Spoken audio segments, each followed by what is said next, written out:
got wheel spin on all four wheels. Hello, my name is Sam, and today we are sat in my 2017 Audi S3. And today I'm going to be showing you fellow S3, A3 owners how to get the sport displays on your digital cockpit. Now, it's a pretty easy process, but what I want you to do is before we start on today's video, please go down and like and subscribe. It will really help me out. Now let's get into it. Let me give you some background information. On the Audi RS3 and higher RS models, they have sport displays, and it shows things like the engine data, like the torque and the horsepower, and also a G-meter gauge, which is really helpful when you're on the track and you want to know how much cornering force you're getting, either when you're on the track or you're on a curvy road. Even though you're going to be looking down the road in order to go fast, it's still nice and cool to show people, yo, here's my G-meter gauge, here's my engine data. It's pretty nice to see. And it looks a lot better than what there is regularly. You have the date and time, and it's just so much information, but I feel that this really cleans up the whole dashboard. So let me show you how to do it. But before we do that, let's just listen to the revs. We got the APR Stage 2 downpipe. Very, very nice. Okay, so down at the bottom here, I have this thing, and it's called the OBD11. And what it is it allows you to code in various different features you might have missed out on in other models. Like, for example, on the higher end S3s, you can get folding mirrors. It has another feature where you can hold down the key, and when the windows are down, it'll roll them up, which is really, really cool. And it's a nice feature to have when it's summer, or when you have your window rolled down when you're listening to your exhaust and you need to roll it back up when you park. Now, real quick, I'm not sponsored by OBD11 in any way. This is just me giving my honest opinion and also showing you that I use this product. Okay, so now we're on the OBD11 app. We're gonna connect to the vehicle. I have mine, that's what it is right there. Have to enter a super secret passcode. And now it's connecting to my vehicle. And there's my S3. I have a picture of it just up there. Pretty cool stuff. But what it's doing right now is just reading all the codes of the car, making sure everything looks okay. And you're gonna wanna wait for this to go through. Okay, so now that we have the vehicle all scanned and everything, what you wanna do is go to this blue picture here. You wanna go down to dashboard. Then you wanna go to long coding. And in this top bar up here, you wanna type in acceleration.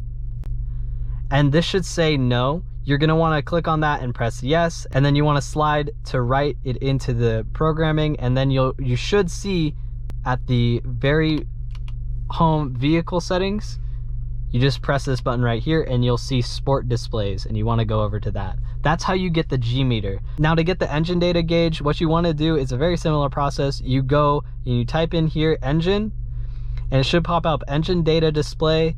Click on that, you press yes, and it'll show this. Now, a quick disclaimer about the engine data gauge. Because the S3 and A3 have 4 cylinders, they don't have the correct sensors in order to sense the engine horsepower and torque. So it'll either say 0 or 100 when you're off or on throttle.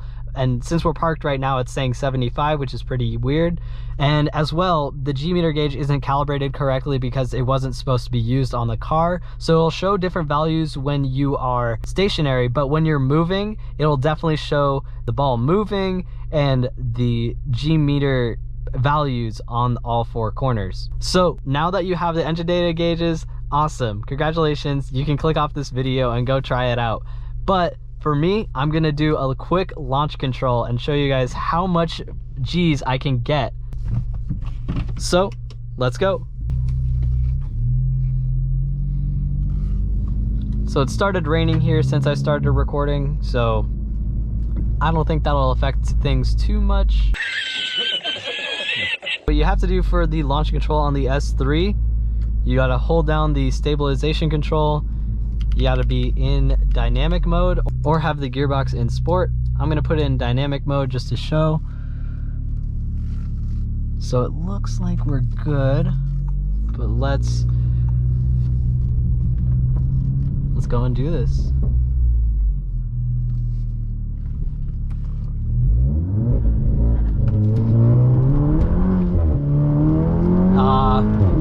I got wheel spin on all 4 wheels. Really bogged down there, so we're gonna try again. Hold down the brake, foot on the throttle.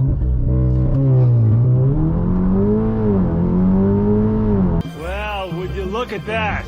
Never gets old. Now, because it's raining, I do have some wheel spin, so that might affect times a little bit, but the time I got is pretty great. That's awesome for it.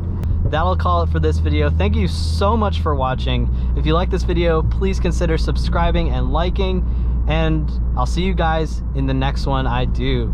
Peace.